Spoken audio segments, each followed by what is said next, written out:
You look like you're ready for Halloween there, buddy.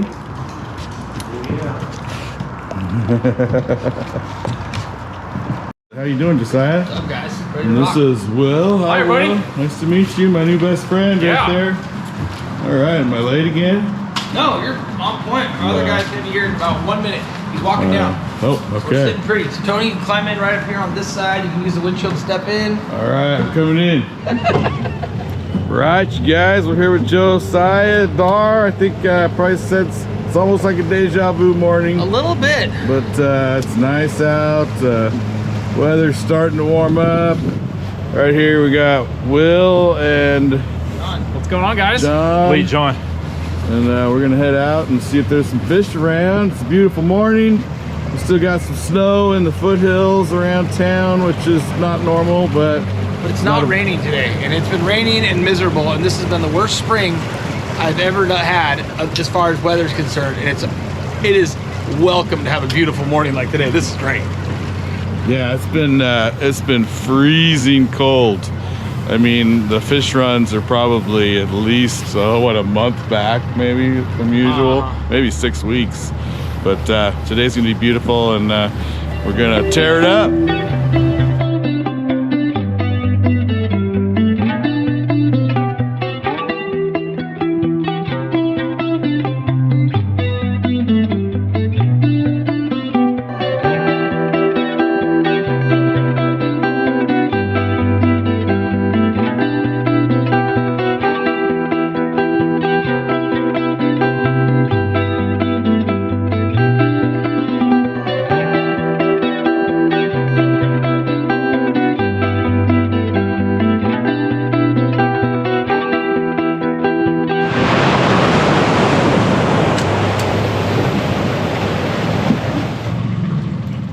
Hey everybody, so we just pulled up here, we got our rods out, and we're here with John, and we got Will right What's up, here, guys? already fixing the tangle. Dealing with the messy tangle. Fun That's how I like to stuff. start my day. So it's a beautiful day out, sun's coming up. So on the phone yesterday with Josiah, and he's like, hey, you want to go fishing? And I said, you know, I really enjoy just sitting here at my desk every day looking at my screen. And I was like, hell yes, I'm coming fishing.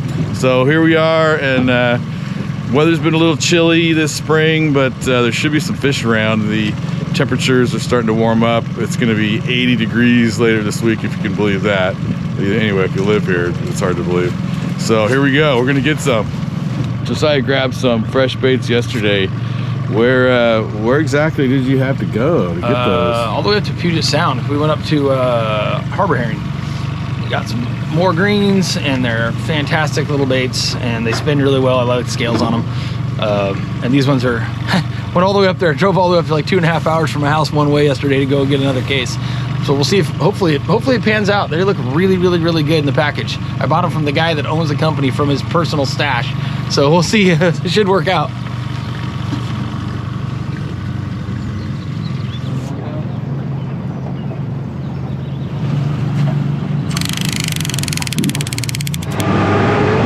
Made it fast, and we're gonna head back down and do one more. Let's get him.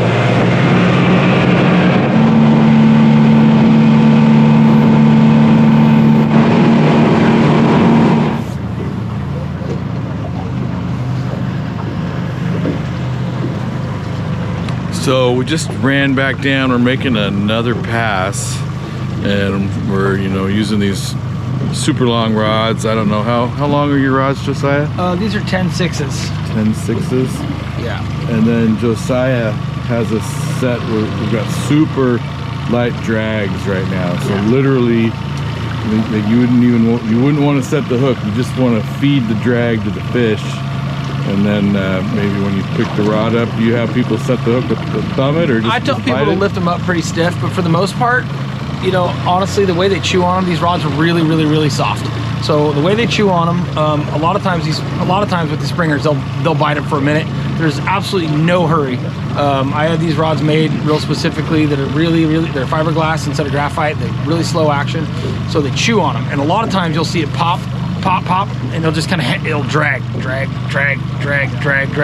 And I'll just let them drag down. I'll let them thump them down And I've had bites, I've had multiple times where it's gone a minute even, just letting him chew. I don't really care if it's on there, as long as if it's not peeling line or flattens out that rod all the way. He can just swim with the hooks in his mouth as far as I'm concerned. I want him to pull, pull, pull. A lot of times, especially on the bow rods, because they're tilted so far sideways, I'll see him start to load up and I just slowly increase speed and I'll just pull the hooks tight with the kicker. I don't just gun it like you do maybe in the fall when we're pro trolling, but I'll just slowly, and you're kind of inching those hooks tight. And a lot of times with those front rods and those big slow glass rods, you'll watch them load, load, load, and they'll flatten all the way out and they'll end up flat all the way down the side of the boat. That's when, if you can let them go to that far, you'll almost always stick them. So really this fishery, for the most part, I've never seen any advantage to getting to the rod fast. It's way better off to dang near not even be paying attention when they bite. So obviously patience is a really big deal here. The other thing too is we're literally right on the bottom with our weights. So I mean, sometimes the baits are probably literally dragging, you know, on the muddy bottom at times. And you know, honestly, I think, you know, if you're not doing that, if you're not bouncing the bottom every once in a while, you're probably not being real effective. So make sure that you're right down on the bottom or just barely above it. And you do need to check your rod every once in a while to make sure that that's happening. Any advice on that? For the most part in here, I mean, obviously there's got to be some fish suspended. I don't feel like I catch those. A lot of times I think if they're suspended, they're just moving real fast and we don't get those ones. I mean, I'm sure if you set a rod, you know, suspended all day, you'd catch a few fish on it, but kind of the money's always been to keep it real close to the bottom. I think that the more diligent you are, the better off you're going to be with your fishing. I mean, you want to be right there most of the day. That's why on my boat, I have a graph mounted on the back that's facing forward besides the one in my box. That way my clients can see it and they can know. And I'm kind of one of those guys that tells guys, hey, you know, if it's a foot deeper, you go ahead and strip out a foot. You know, I don't tell everyone to just sit there all day and go to their line counter and not move. I'd rather them be part of it and get involved and be on point as far as, hey guys, it got 2 feet deeper, you know, and I just have them strip out a little bit of line and we try and keep those things right there, just kind of crawling the contour with the bottom. And they're gonna hit once in a while. One little thing I got going that's helpful, because I fished this most of my life, you kind of know where the main snags are after the first few times down the river. So you try and, you know where you can drag and you know where you need to be way more careful. So that really helps. And I know, you know, fishing down here, how deep does it get? What's the deepest area? 40? I mean, if you go into the corners, there's holes that are 60 feet deep in the corner down there, but most everything we troll in here is 12 to 20. You know, there's a few buckets that fall off, and a lot of times I'll go down a little in those buckets, but I don't necessarily go down and drag through those. I just get them down, you know, in the ballpark. So there's plenty of holes, but for the most part, everything you're fishing is at 15, 16, 18. That tends to be the zone where most of the fish are caught. Yeah, so if you're fishing in like the harbor up by Portland, it can be a lot deeper. It can go up to 80 feet in places. So I think targeting the surface is probably a better idea. But down here you can get right down and dirty on the bottom. It's not super deep. On board here we have Will Hermans, and he's a friend of Josiah's. How long have you known Josiah? How did you guys meet? I've known Josiah for about a year now. We actually got connected through a friend, went springer fishing last year on a really interesting day. It was super high water. I mean, like as high as the Columbia can get. We were plug fishing and just beat takedown and nothing. And from there, we just kind of started a friendship and went out buoy 10 fishing with him, did some steelhead fishing, and today we're out springer fishing here and just started to you know, good laughs, good times, just, you know, complete, you know, river shenanigans essentially, and just get out here and do our thing and just always have a good time, always have a smile on our face, and just, oh, thought that was a bite for a second. And just enjoying company, just hanging out with friends and just getting on the water and swapping stories, and just hopefully for some big takedowns and hopefully for some good fish today.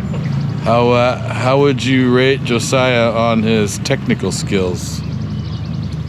Technical skills? Josiah is a good guide angling technical angler. He really looks at the small things in and out, from the hook size to where your bead's located, to is the herring running and spinning properly, to the flasher, to the leader length. It's like those little tactical things when it comes to springer fishing that makes the biggest difference. And Josiah's probably in the top 1% of those tactical guide and anglers. Of course, he's giving me a look back here. But yeah, when you've got a really good guide and he really knows tactically and just the little minuscule things that make the biggest difference, those are the guys you want to learn from and that you want to hang out with.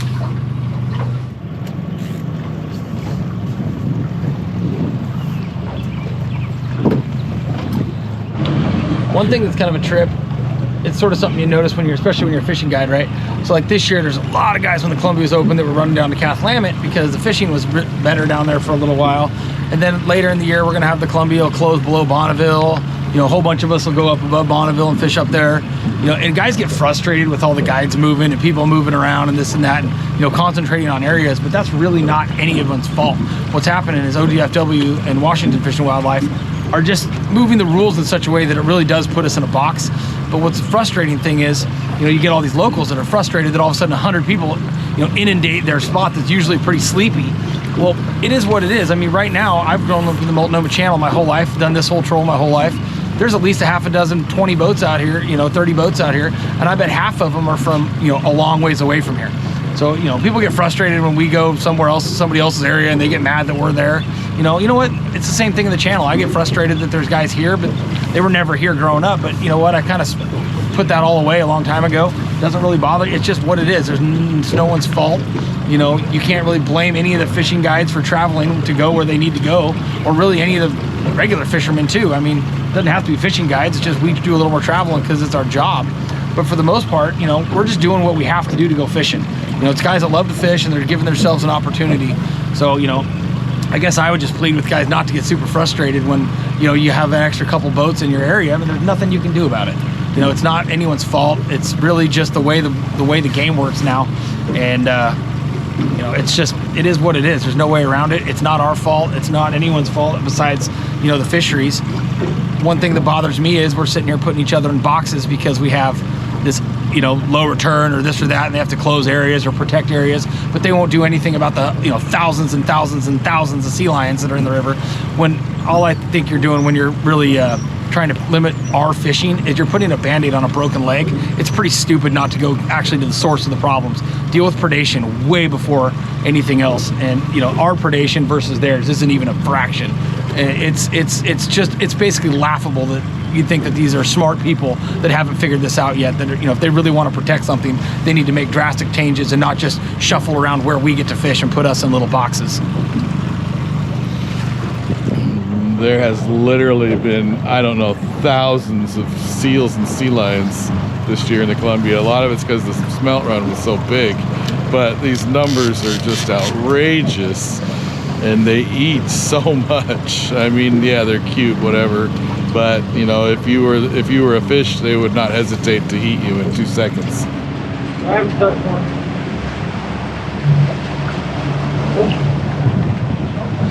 See deer get two.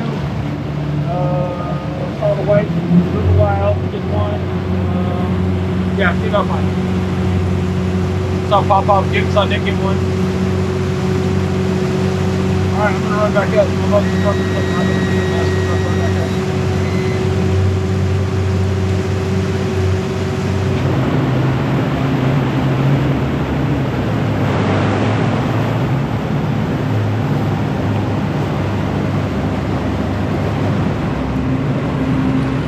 Josiah's been using a couple different colors here today. Why don't you show us exactly what you're doing?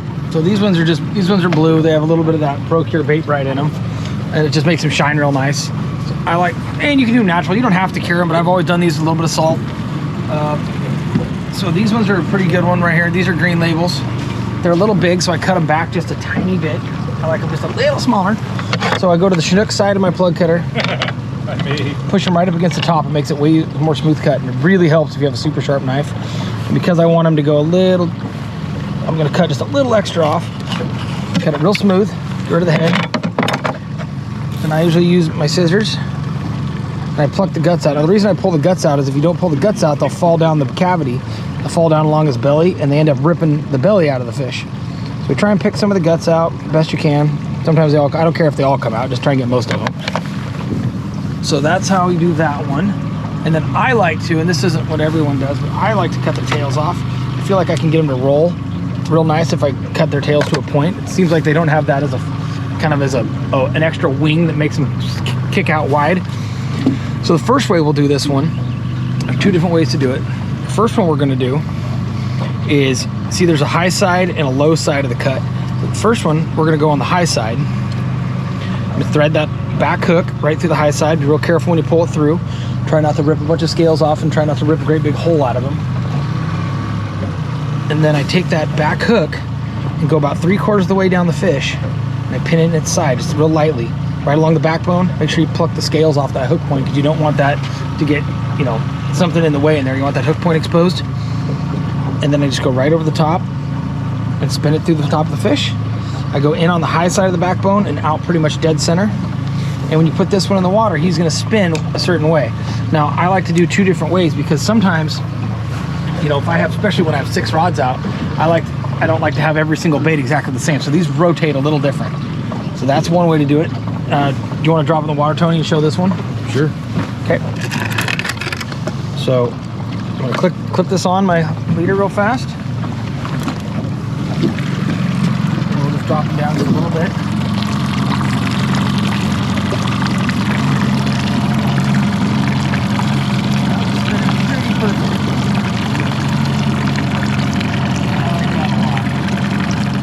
That's one way I like to rig them. The other way is we're gonna set them up a little different. It's the same cut, so I'm gonna put it on the Chinook side of my plug cutter. Push it against the top. Really helps if you have a super sharp knife because you wanna get these cuts clean. If you don't get them clean, they don't roll as well. So real high on the plug cutter, right up against the top. Cut it real smooth. Get the head, pick the guts out. Most of the guts. Same thing, I like to chop his tail if I can. So this time, we're gonna go in on the low side of the cut, not the high side. So this time, so there's the high side and the low side. So this time we're gonna go to the low side, right about the middle of the hole, get a little bit of a bite. Same thing, you have to carefully thread it through there so you don't get a big old chunk of fish missing. And then same placement with the hooks. Now this one just spins a little different than the other one. Not much. I feel like it's a little wider roll. And like I said, I like to have, especially if I have 6 rods out, I like to be able to do both. So I have some that are a little wider, some that are a little tighter. You know, because I figure if they're going by, it's just giving more fish more options. You see it roll. This one's definitely spinning a little faster than the other one. The other one's a little slower rotation. This one's a little quicker. So for this one, we're gonna leave this one down and we're gonna send him down and hopefully you get the bit.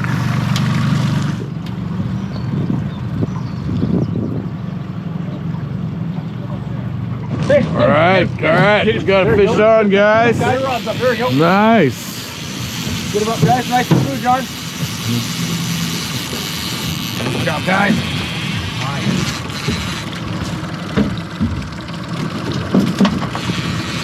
All right. Will, get this middle rod, please. I'll get this one out of the way. Right, John, how's it feel? Been too long. Uh-oh.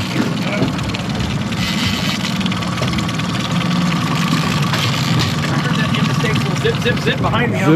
Zip. Where you at? Heads up. I'm here. Okay, we're neutral, so go left a little bit. Tony, back up. We'll whack in the head with this thing. That's okay. You can Nice whack and me in the smooth. head. Don't get a big hurry. Don't get a big hurry. We'll get him right There here. it is, guys. Nope, not quite. Nice and smooth, no rush. There we go. Turn your head, buddy. Come on, Turn get your head. cooperative. No, he's not ready yet. He's got him right here. Just kind of quick. Fighters. Kind of at the boat too quick. It's just starting. It just failed out its hook. It's all right. It's all right. We'll get him. No big rush. No big rush.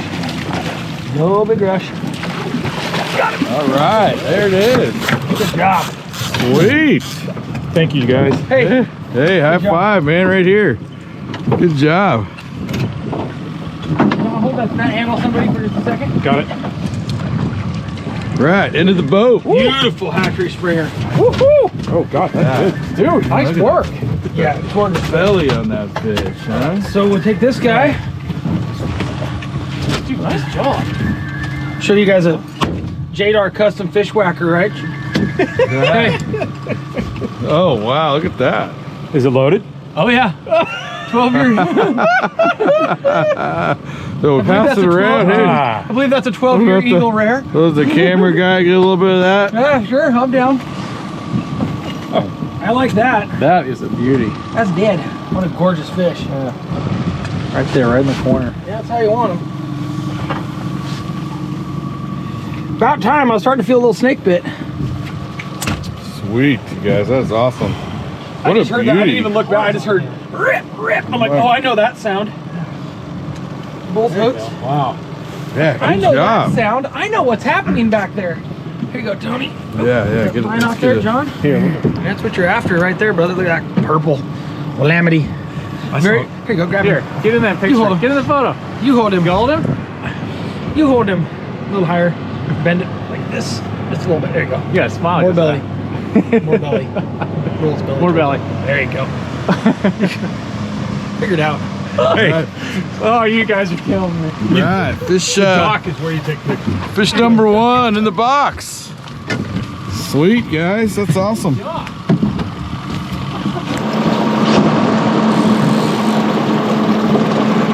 Hey, can you put it in reverse? Yeah, it's gonna be kind of tough.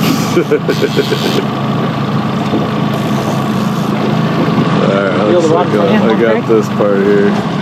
We just got a beautiful chrome bright fish and we've spun around. We're doing another pass here. We had a boat below us just brought one in and guys above us had to take down. It just popped off. And I think we were just using that herring you just cut, right? Yeah, the one that we just cut and we just put on and we did the display for, that second one, that was the same one that got smashed down here. We were trolling over, it got kind of deep.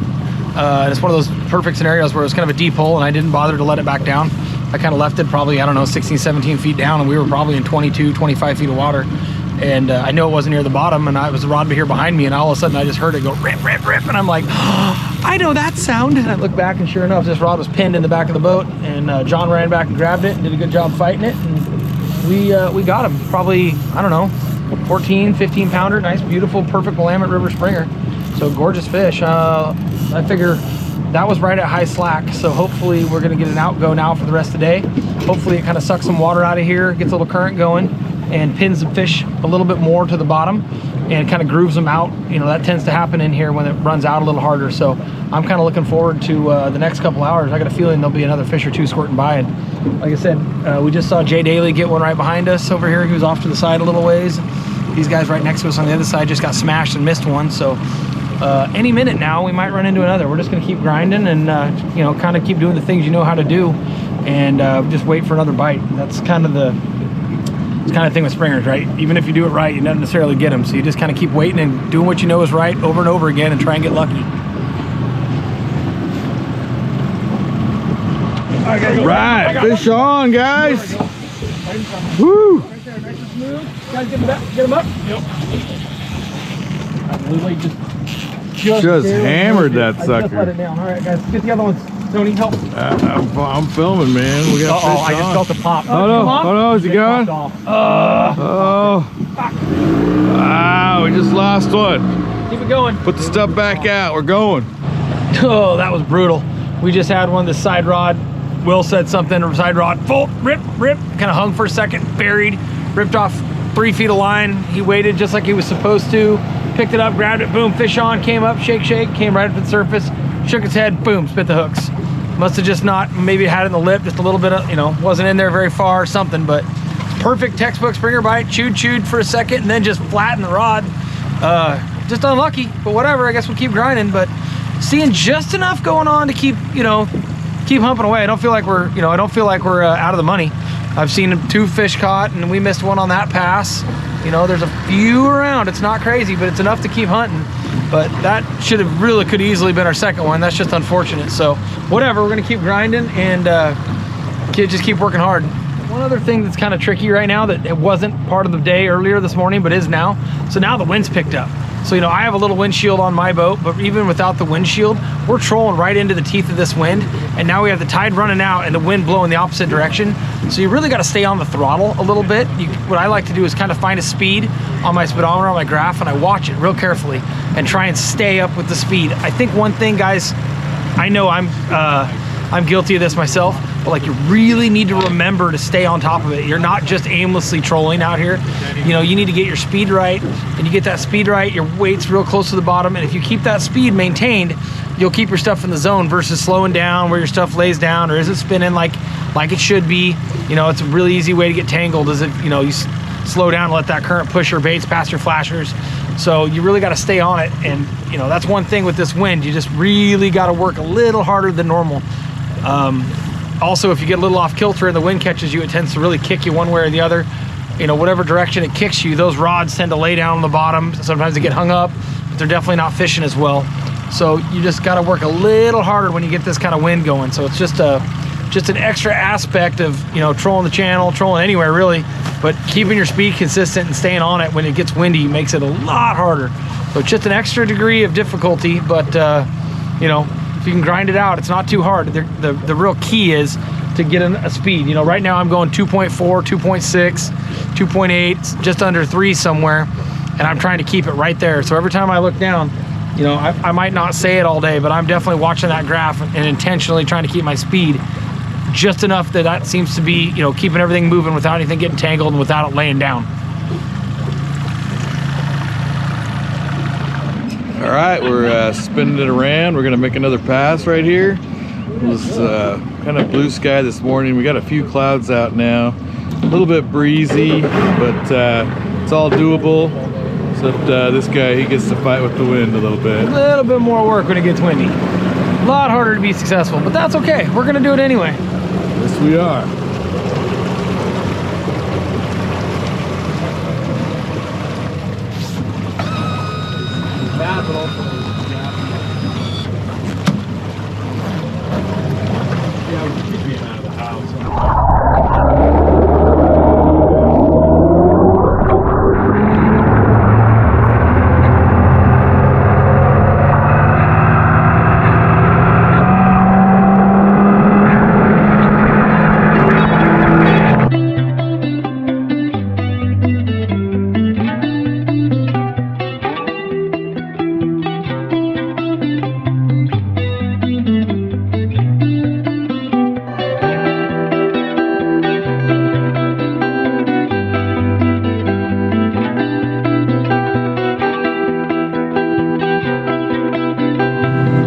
So we're down here right now, down by Boise, and this mill's been mostly shut down. I think it has still some small operations going on, but when I was a kid, this thing was up and cranking.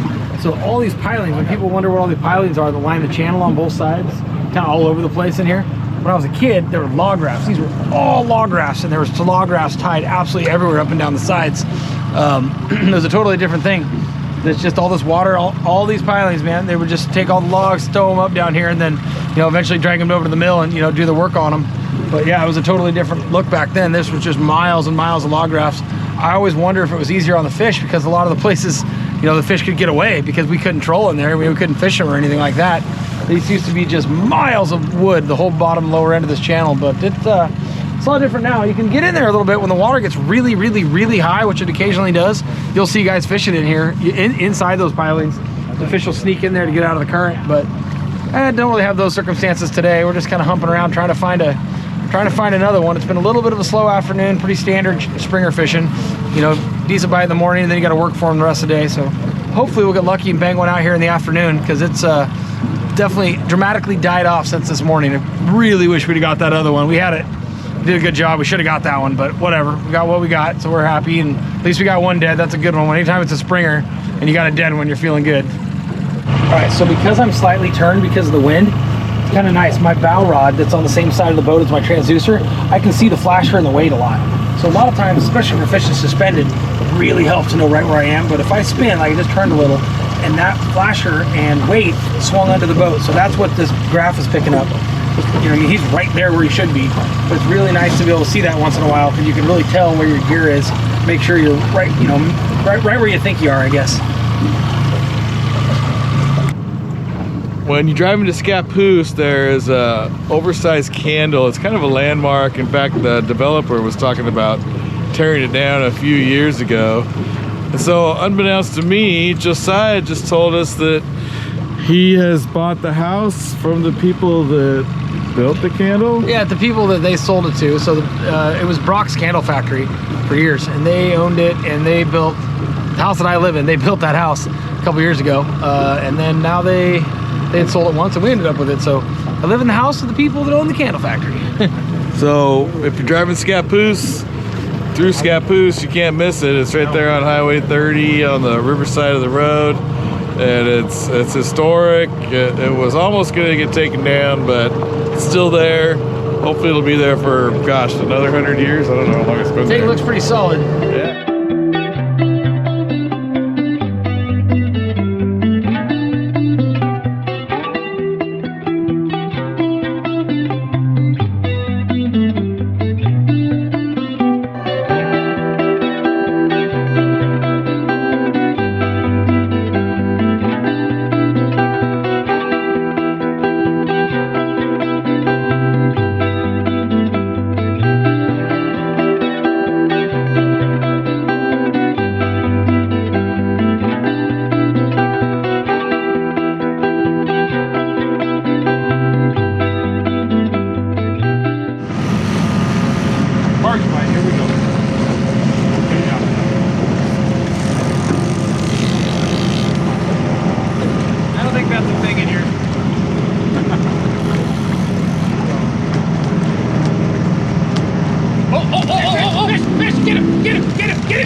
Whoa, double. Yeah, double.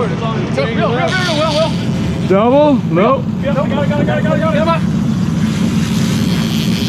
We've got some serious action going on here.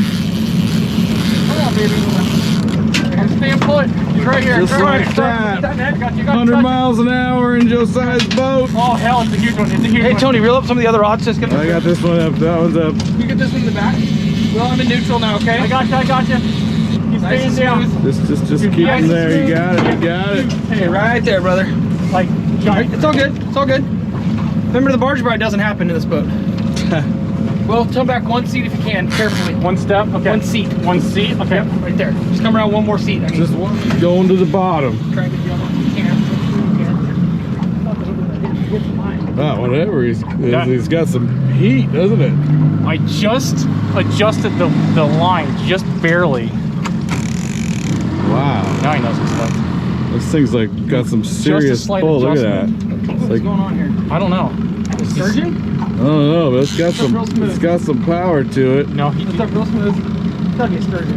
No, it's a nice chromer. Yep. Chrome That piece. is an absolute pig.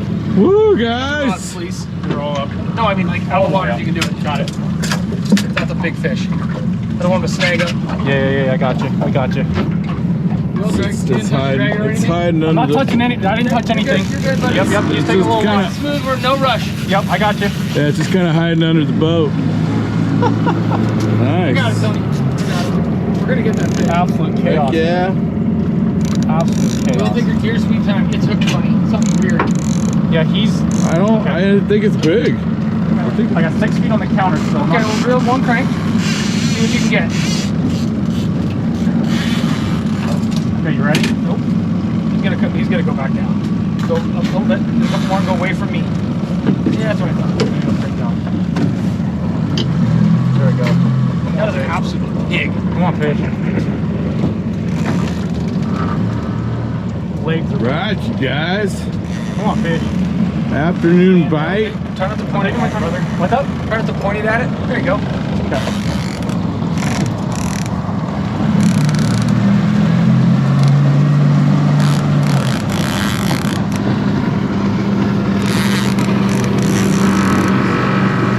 Okay.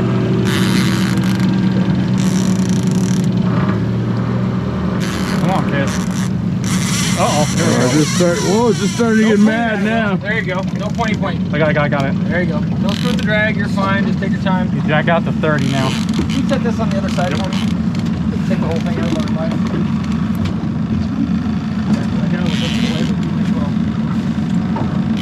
Time here. Woo! My legs haven't shook this much in a while. Yeah. Let's just see what we can do. Hey, if you get tired, Take our time. if you get tired, there's other people. Oh, no. We'll get him. Oh, we'll You're get good, him. buddy. We'll get this fish. No rush. No rush. You're All right, We're at 5 on the counter. Hang on here. You're good. Yep. Hold on. He's gonna take off again. Yep, he is.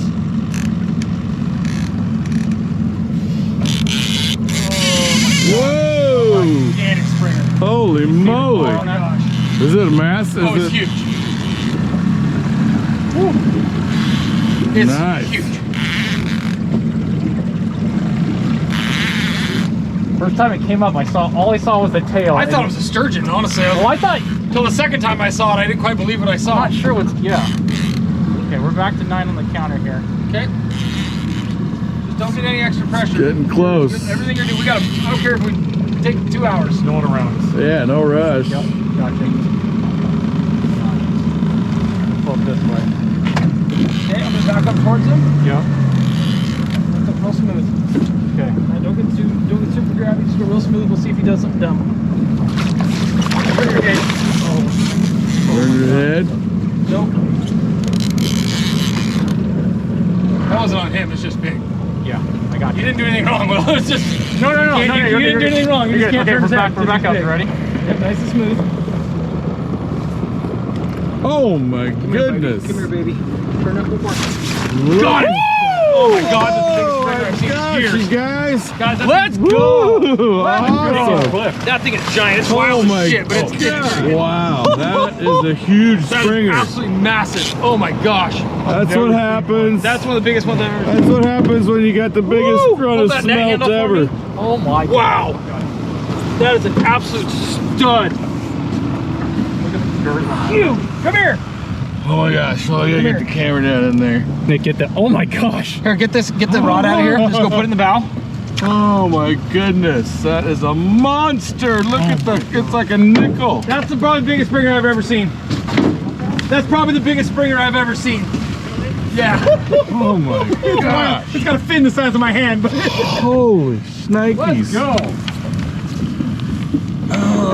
You know, is this where it's okay to swear on YouTube? I think this is That is a. I kept thinking it was foul hook or something. Yeah. We'll get there. Oh my gosh! It's a pig. That is a stud. Wow, we gotta.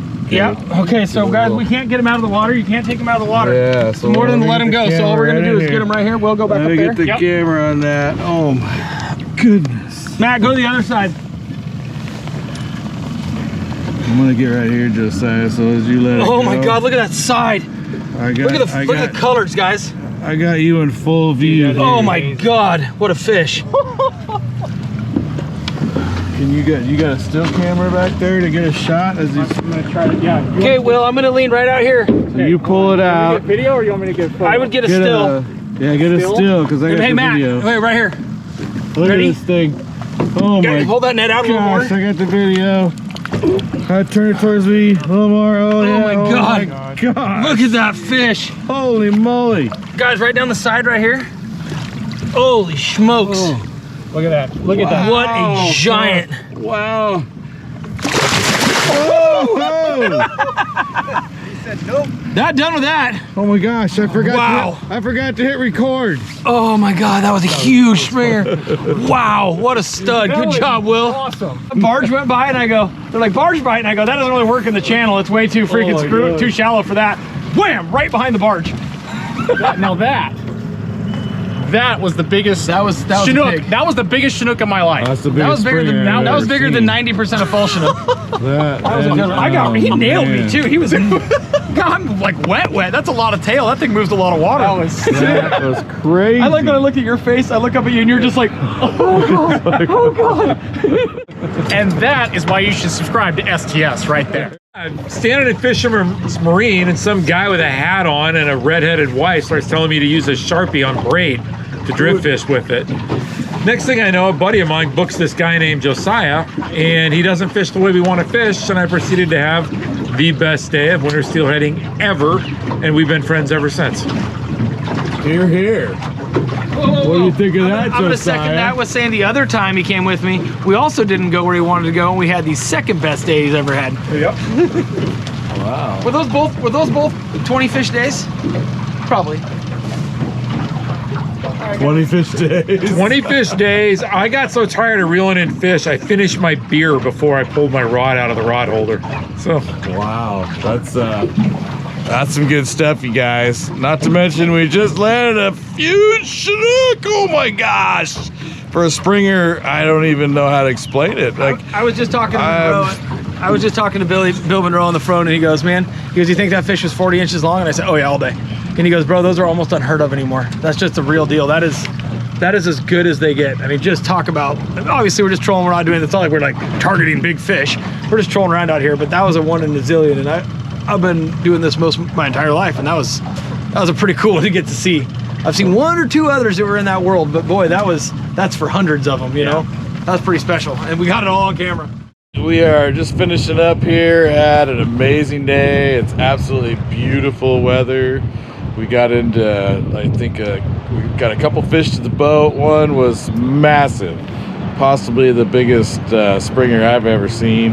And we're here with, we got John and Will. What's up, You guys were great. Thank you. Nice to meet you Thank you. guys. Thank you for having us on. Fun, yeah. Thanks. Well, we're glad to meet you guys. And then right here we got Josiah. He was our guide today. Great guy. I highly recommend him if you want to come out Springer fishing. We're on the Multnomah Channel here in Portland, Oregon. And you guys probably already saw that fish by now. What a pig, right? Literally a pig. So here's Josiah. How would you sum up today, Josiah? It's Springer fishing. We got extremely lucky to get a big one. That was pretty cool. But you know, this is one of those ones you just have to work really hard at and do everything right for a long time. And you know, hopefully it translates into a few fish. Today we ended up putting 2 in the net, missing one halfway to the net. You know, that's Springer fishing. Some days you're going to do a little better. Some days you're going to do a little worse than that. But shoot, I mean, that's got to be the top 2 or 3 Springers I've ever seen. So that was fantastic. I'm really looking forward. I'm talking to you guys and I haven't seen the video yet. I'm looking forward to how they're gonna put this together, because that was a big fish. This is gonna be cool. I'm excited. All right, so hey, thanks for watching. And if you get a chance, subscribe to the magazines, Salmon, Trout, Steelheader, and Great Lakes Angler magazine. We're out there, we fish, we grew up fishing, and we're gonna keep bringing you guys more great videos like this. Thanks.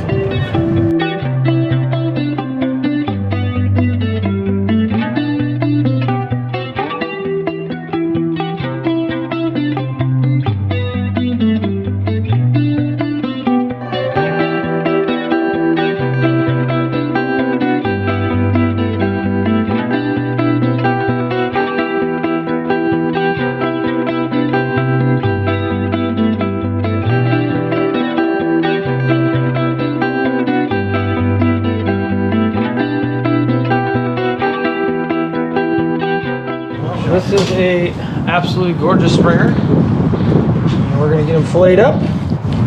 There's like 1,000 different ways to do this. I'm sure there's way better ways than I'm doing it. This is just how I do it. Just go right along his backbone. Just kind of feel along the backbone and go. I don't try not to go in there super far. Just go right along his backbone. And feel it through there and poke it through there. Do that side, and I just kind of peel it apart and try and run my knife sort of right along his ribs.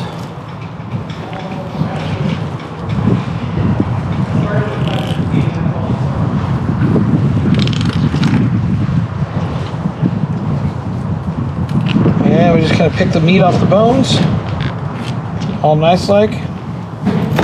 You're late. You're late. We got that right there. Through there. And I just leave those bones right there and go right down his belly. And you get a perfect, clean, nice, clean, smooth fillet. And pretty much do the exact same thing on the other side. We'll just kind of move this one out of our way for a second. And go right down there behind his head. Turn that knife and go right down his backbone. Go right above his fin. And then I just kind of run that knife right along his backbone the whole way down. Like that. And do the same thing, and you just end up picking them, kind of pick the bones off. Nice and smooth. And when you're done, you can just kind of trim up and clean up a little bit of the slop. You get a pretty clean fillet. One thing that people don't do or don't notice, but if you take the guts off this thing, which I do a lot, I'll take the guts off. If my customers don't want them, a lot of times I'll just take the carcass right here, and I'll literally lay it right on the barbecue just like it is, and sprinkle some Parmesan on it and a little bit of salt and pepper. And there's actually a ton of meat right here in the collards you can cut out, and along the ribs. If you take your thumb and dig through it, you can get a whole pile of meat at the end of it. So it's actually kind of a fun one to pick out. Well, you're almost like an appetizer before dinner. So there's a ton of meat on here if you want to smoke them or whatever, to set them on your barbecue real quick.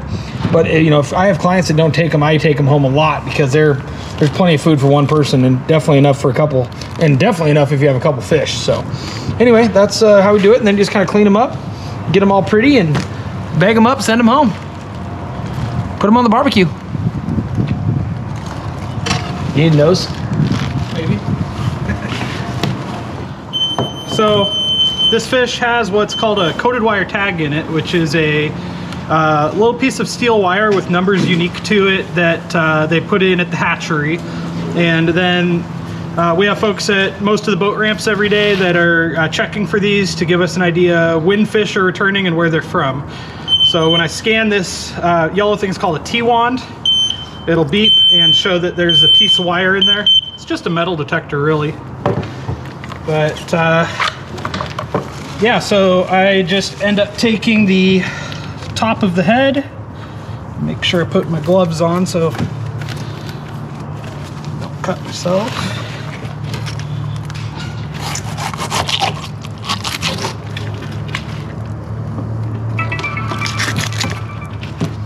And there's that, and the finished product that goes to the lab looks like this, with a little piece of paper in it that is the unique identifier for that particular fish.